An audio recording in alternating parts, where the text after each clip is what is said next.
नमस्कार दोस्तों, स्वागत है आप सभी का आपके अपने चैनल अमन पैजी के जिसमें जैसा कि दोस्तों आज है आपका 17 दिसंबर और 17 दिसंबर को आपका बिहार दरोगा एसआई 1275 का जो वैकेंसी आया था उसका एग्जाम था, जो कि फर्स्ट शिफ्ट का एग्जाम समाप्त हो गया है। तो आपके फर्स्ट शिफ्ट में जो 100 प्रश्न पूछे गए थे, 100 में से लगभग 95 प्रश्न जो कि मुझे प्राप्त हो गए हैं, तो उन सभी प्रश्नों को आंसर को जानेंगे। तो चलिए वीडियो को स्टार्ट करते हैं। इससे पहले चैनल पर नए, चैनल को सब्सक्राइब कर लीजिएगा बिहार दरोगा एसआई जुड़े हर पल अपडेट के लिए।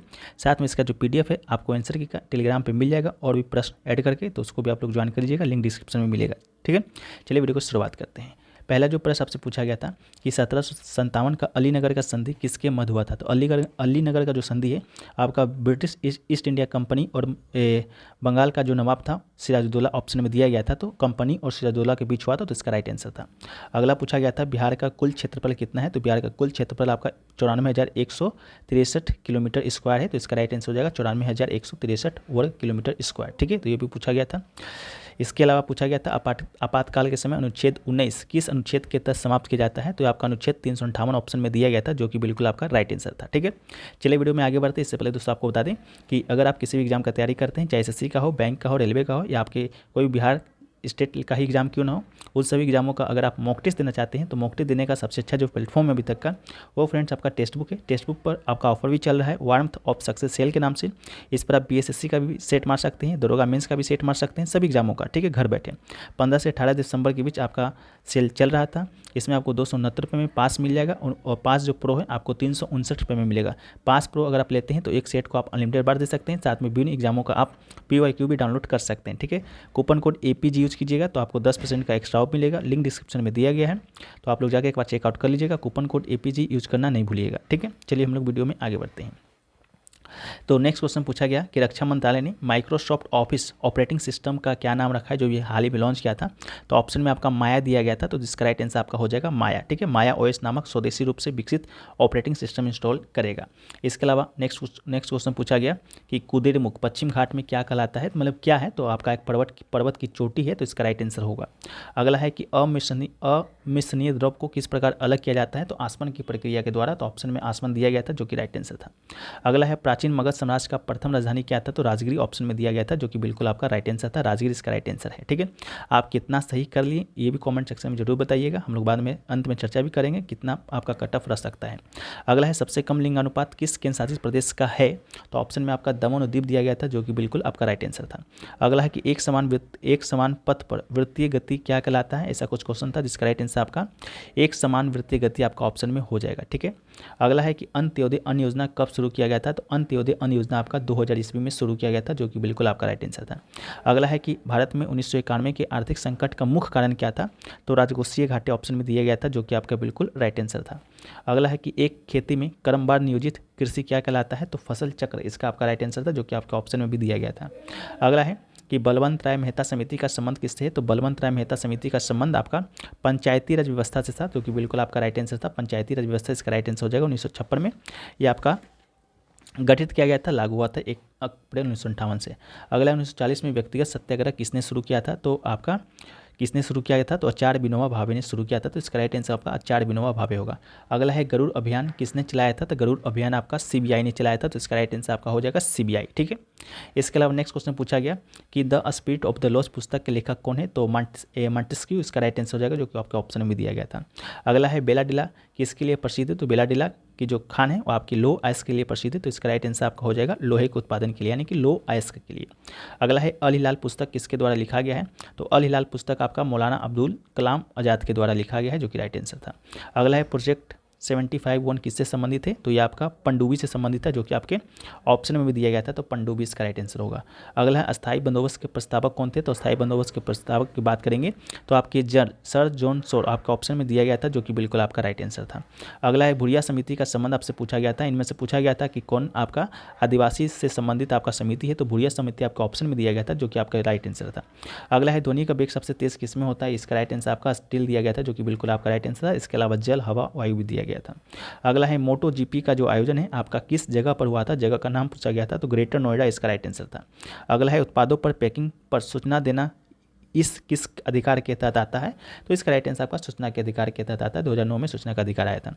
अगला है अधिसूचित क्षेत्र समिति के सदस्य किसके द्वारा मनोनीत किए जाते हैं, तो ये आपका राज्य सरकार के द्वारा नामित किए जाते हैं। तो ऑप्शन में राज्य सरकार द्वारा नामित किए जाते हैं, ये वाला बिल्कुल था, तो ये राइट आंसर था। अगला है वायु में ध्वनि का तरंग विचरण कैसा होता है, तो अनुदैर्घ्य तरंग होता है, केवल अनुदैर्घ्य, इसका राइट आंसर हो जाएगा केवल अनुदैर्घ्य तरंग। अगला है निम्न में से कौन उत्तरी पश्चिमी जलोढ़ मैदान का हिस्सा नहीं है, तो उत्तरी मैदान की बात करेंगे तो इसमें आपका पश्चिमी चंपारण आ जाता है, समस्तीपुर आता है, बेगूसराय आता है, बेगूसराय समस्तीपुर ऑप्शन में दिया गया था, साथ में आपका मुजफ्फरपुर भी दिया गया था। एक ऑप्शन आपका शायद पूर्णिया दिया गया था, जो कि आपका राइट आंसर था। पूर्णिया है जो कि आपका उत्तरी पश्चिम मैदान के अंतर्गत आपका नहीं आता है। अगला है कि raw material is include is, ठीक है, इसका शायद मेरे ख्याल से इसका राइट आंसर होगा अस्थाई पूंजी के लिए, ठीक है। अगर इसका आंसर आप लोग जानते हैं तो कमेंट सेक्शन में बता सकते हैं। मानव पूंजी दिया गया था, अस्थाई पूंजी दिया गया था, और भी कोई ऑप्शन दिए गए थे। अगला है कांगड़ा चित्रकला किस लिए प्रसिद्ध है, तो कांगड़ा चित्रकला किस राज्य में प्रसिद्ध है, तो हिमाचल प्रदेश में इसका राइट आंसर था। अगला है बानों को रखने वाला साधन क्या कहलाता है, तो तुनीर इसका राइट आंसर था। अगला है निम्न में से कौन जीवाणु जनित रोग है, तो देखिए जीवाणु जनित रोग की बात करेंगे तो कुष्ठ रोग भी है, निमोनिया भी है, मस्तिष्कवाकरण भी है, शोथ भी है, पेचिस है भी है, ये सभी जो रोग है जो आपकी जीवाणु जनित रोग हैं, ठीक है। इसके अलावा आपके ऑप्शन में कुष्ठ रोग दिया गया था, निमोनिया भी दिया गया था, उसके अनुसार आप लोग सही कर लीजिएगा कौन हो सकता है। तो जीवाणु जनित रोग में कुष्ठ रोग तो होगा ही, जो कि आपके पहले ही ऑप्शन में दिया गया था, तो इसका राइट आंसर हो जाएगा। कुष्ठ रोग के अलावा भी आपका दिया गया था, निमोनिया भी दिया गया था, तो निमोनिया भी आपका जीवाणु जनित रोग ही है। अगला है नवीन जलोढ़ मिट्टी किसे कहते हैं, तो नवीन जलोढ़ मिट्टी की बात करेंगे तो नवीन जलोढ़ मिट्टी आपका खादर कहलाता है और पुरानी जलोढ़ मिट्टी आपका भामर कहलाता है, ठीक है, तो खादर इसका राइट आंसर था। अगला है मुगल मेवाड़ संधि किस वर्ष हुआ था, तो आपका 1615 में हुआ था, जो कि राजा जहांगीर के शासनकाल में अमर सिंह के बीच हुआ था।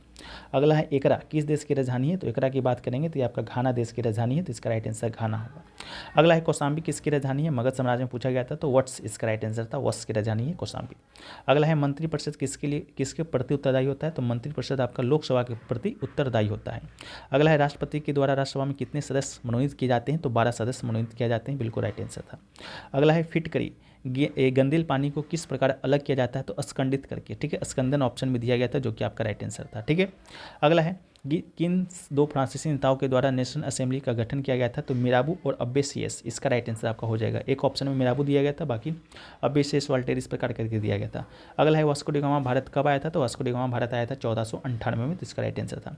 अगला है प्रस्तावना में पहली बार संशोधन किस वर्ष किया गया था, तो 42वां संविधान संशोधन किया गया था 1976 में, तो आपका ऑप्शन में 42वां दिया गया था, जो कि बिल्कुल राइट आंसर था।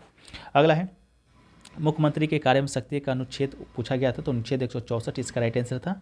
अगला है कि India first national centre of marine biodiversity NCMB is located in which city, तो इसका राइट आंसर आपका जामनगर हो जाएगा, ठीक है। अगला है कि जनगणना 2011 के अनुसार तीसरा सबसे अधिक साक्षरता वाला केंद्र शासित प्रदेश कौन सा है, कि राज्य या केंद्र शासित प्रदेश दोनों पूछा गया था, तो मिजोरम इसका राइट आंसर था। फर्स्ट पर केरल है, सेकंड पर आपका लक्षद्वीप है और थर्ड पर आपका मिजोरम है। अगला है MPC 0.8 है, तो गुणांक पूछा गया था, तो इसका राइट आंसर आपका हो जाएगा 5 हो जाएगा, ठीक है, इसका गुणांक हो जाएगा आपका 5, इसका राइट आंसर होगा। अगला है निम्न में से कौन प्रोटोजुआ जनित रोग है, तो कालाजार, ठीक है, कालाजार इसका राइट आंसर हो जाएगा, जो कि काला आजार ऑप्शन में दिया गया था, जो कि बिल्कुल सूट खा रहा था, जो कि आपका प्रोटोजुआ जनित रोग है। अगला है 7वां संविधान संशोधन 56 के द्वारा कौन सा अनुसूची हटाया गया था, तो इस अनुसूची ने भाग पूछा गया था, तो भाग 7, ठीक है, 7वें भाग के पहली अनुसूची के भाग बी के राज्य के रूप में जाना जाता था। इसे केवल एक अनुच्छेद था 238, इसे संविधान संशोधन 7वां अधिनियम के द्वारा निरस्त किया गया था, तो 7वां भाग इसका राइट आंसर होगा, ठीक है। नेक्स्ट है कि विदा V1 इलेक्ट्रिक स्कूटर किसके द्वारा लॉन्च किया गया है, तो आपका हीरो विदा V1 के द्वारा लॉन्च किया गया था, किसके द्वारा, तो हीरो मोटोकॉर्प के द्वारा, तो इसका राइट आंसर हीरो मोटोकॉर्प होगा।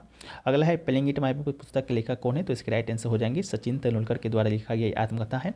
अगला है रुद्राक्ष पाटिल का संबंध पूछा गया था, तो आपसे इसका संबंध है आपका ये निशानेबाजी से, ठीक है, तो इसका राइट आंसर आपका निशानेबाजी हो जाएगा। 10 मीटर एयर राइफल में आपका स्वर्ण पदक इन्होंने जीता है।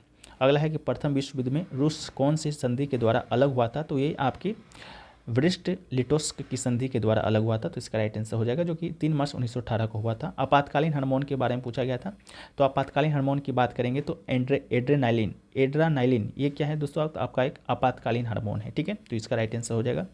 अगला है कि आंखों में पाचन के दौरान अवशोषित वर्षा का पाचन कहाँ होता है, तो मेरे ख्याल से इसका राइट आंसर आपका हो जाएगा लिम्फ, ठीक है, ऑप्शन में दिया गया था, तो इसका राइट आंसर होगा।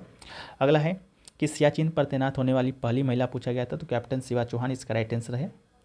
अगला है ESRS किसके द्वारा लॉन्च किया गया था पोर्टल, तो ग्रामीण विकास मंत्रालय के द्वारा लॉन्च किया गया था। अगला है ब्रोंज मेडल किससे बना होता है? तो तांबे और टिन से बना होता है, तो इसका राइट आंसर आपका तांबा और टिन हो जाएगा। ठीक है। अगला है 5वां आसियान बिजनेस समिट कहाँ पर हुआ है? तो यह आपका कुआलालंपुर में हुआ है, तो इसका राइट आंसर आपका कुआलालंपुर होगा। इसके अलावा अगला पूछा गया था आपका कि प्रयाग प्रशस्ति के रचयिता कौन है? तो प्रयाग प्रशस्ति विलेख के रचयिता की बात करेंगे तो आपके कवि हरिसेन है, तो हरिसेन के द्वारा रचित आपका अभिलेख है। अगला है तैरता हुआ राष्ट्रीय उद्यान कौन सा है? तो केवुल लामजाओ राष्ट्रीय उद्यान की बात करेंगे तो तैरता हुआ राष्ट्रीय उद्यान है। अगला है कि कॉपर टर्निंग में H2SO4 के साथ अभिक्रिया करने पर कौन सा गैस निकलता है? तो आपका राइट आंसर SO2 हो जाएगा। ठीक है। अगला है कि नॉर्वे शतरंज ब्लिट्ज में मैग्नस कार्लसन को किसने हराया था? तो डी गुकेश ने हराया था, तो इसका राइट आंसर आपका डी गुकेश होगा। अगला आपसे नॉन रिड्यूसिंग शुगर के बारे में पूछा गया था, तो इसका राइट आंसर सुक्रोस हो जाएगा। नॉन रिड्यूसिंग शुगर है आपका सुक्रोस। अगला है बिहार की स्थिति वर्ष 2011-12 के अनुसार नेट डोमेस्टिक प्रोडक्ट आपका 19-20 पूछा गया था, तो इसका राइट आंसर पता नहीं, आप लोग बताइएगा। अगला है कर्वेचर ऑफ आइलैंड्स इस कैन बी मॉडिफाइड, तो सिलियरी मसल्स इसका राइट आंसर होगा। अगला है दूरदर्शी के लिए उत्तल लेंस की जगह वाले लेंस का प्रयोग करने का कारण पूछा गया था, तो कारण आपका हो जाएगा कि अवतल लेंस प्रकाश किरणों को अपसारित करता है, मात्र इसके द्वारा बना प्रतिबिंब वास्तविक नहीं होगा। ठीक है, उसे पर्दे पर नहीं लिया जा सकेगा। इन अपसारित किरणों को अभिसारित करने के लिए जिससे कि वास्तविक प्रतिबिंब बने और उत्तल लेंस का उपयोग किया जाता है। अगला है रुपया किस देश की मुद्रा है? तो इंडोनेशिया इसका राइट आंसर हो जाएगा। अगला है कि हर कोशिका में जब जल अंदर डाला जाता है तो रंध्र क्या होता है? तो रंध्र का छिद्र जो कि खुल जाता है, तो ऑप्शन में खुल दिया गया था, जो कि राइट आंसर है। अगला है निम्न में से कौन सा देश बिना सीमा पार करे तिब्बत जा सकता है? भारत के लोग तिब्बत जा सकते हैं बिना देश की सीमा पार करे, तो चीन इसका राइट आंसर हो जाएगा। अगला है प्रक्षेप जिसमें केंद्र में सभी बिंदुओं की दिशाएं सही होती है, क्या कहलाता है? तो मिसाइल इसका राइट आंसर होगा। अगला है क्षेत्रफल की दृष्टि से सबसे बड़ा राज्य पूछा गया था, तो राजस्थान इसका राइट आंसर होगा। अगला है व्यावसायिक बैंक का मुख्य कार्य पूछा गया था, तो जमा करना और ऋण देना इसका मुख्य कार्य हो जाएगा। अगला है गंगा का निचला मैदान किस खेती के लिए उपयुक्त थी? तो जूट आपके ऑप्शन में दिया गया था, जो कि राइट आंसर था। धान के लिए भी प्रसिद्ध है। स्वावलंबन 3.0 समिट किसने किया था? तो भारतीय नौसेना के द्वारा ये किया गया था, तो साथ भारतीय सेना दिया गया था, जो कि आपका बिल्कुल राइट आंसर था। ठीक है। इसके अलावा और भी क्वेश्चन पूछे गए थे, जैसा कि एक क्वेश्चन पूछा गया था राष्ट्रपति के नामांकन से संबंधित। तो राष्ट्रपति के नामांकन में पूछा गया था कौन भाग नहीं लेता है? तो एक ऑप्शन में दिया गया था संसद के मनोनीत सदस्य। ठीक है, संसद के मनोनीत सदस्य, तो संसद के मनोनीत सदस्य आपके भाग नहीं लेते हैं, बस यही वाला ऑप्शन एक सही करना था, तो केवल एक इसका आपका राइट आंसर था। ठीक है। इसके अलावा और भी पूछा गया था, जैसा कि आपसे पूछा गया था तुलसीदास दिया गया था, इसके अलावा रामानुज दिया गया था, रामानुज के अलावा चैतन्य दिया गया था, चैतन्य के अलावा एक और दिया गया था किन्हीं के बारे में। ठीक है, तो ये पूछा गया था कि इसको सजाना था कालक्रम के अनुसार, तो आप लोग कमेंट सेक्शन में बताइएगा इसका राइट आंसर क्या होगा। इसके अलावा एक क्वेश्चन पूछा गया था इलेक्ट्रोनेगेटिविटी एलिमेंट कौन सा है? ऑप्शन में इलाई दिया गया था, एसआई दिया गया था, एन दिया गया था। इस प्रकार करके ऑप्शन है जो कि आपको दिए गए थे। मैथ के क्वेश्चन की बात करेंगे तो एक दिया गया था, दो व्यक्ति का नाम दिया गया था जो कि इस अनुपात में आपके एक बिजनेस में पैसा लगाते हैं तो लाभ भी आपका मिलता है, तो एक का लाभ दिया गया था 40,000, तो इसका राइट आंसर आपका 60,000 हो जाएगा, जो कि ऑप्शन में दिया गया था। एक आपका मैथ का क्वेश्चन पूछा गया था जिसका राइट आंसर 64.0% हो जाएगा, जो कि आपका चक्रवृद्धि ब्याज और साधारण ब्याज का अंतर आपको बताना था। ठीक है, तो ये आपसे पूछा गया था। बाकी आप लगभग सारे प्रश्न आपके साथ डिस्कस कर लिए गए हैं। तो वीडियो अच्छा लगा तो वीडियो को लाइक कर दीजिए, चैनल पर नए चैनल को सब्सक्राइब कर दीजिए। मिलते हैं हम लोग सेकंड शिफ्ट के वीडियो के साथ। तो चलिए, जय हिंद।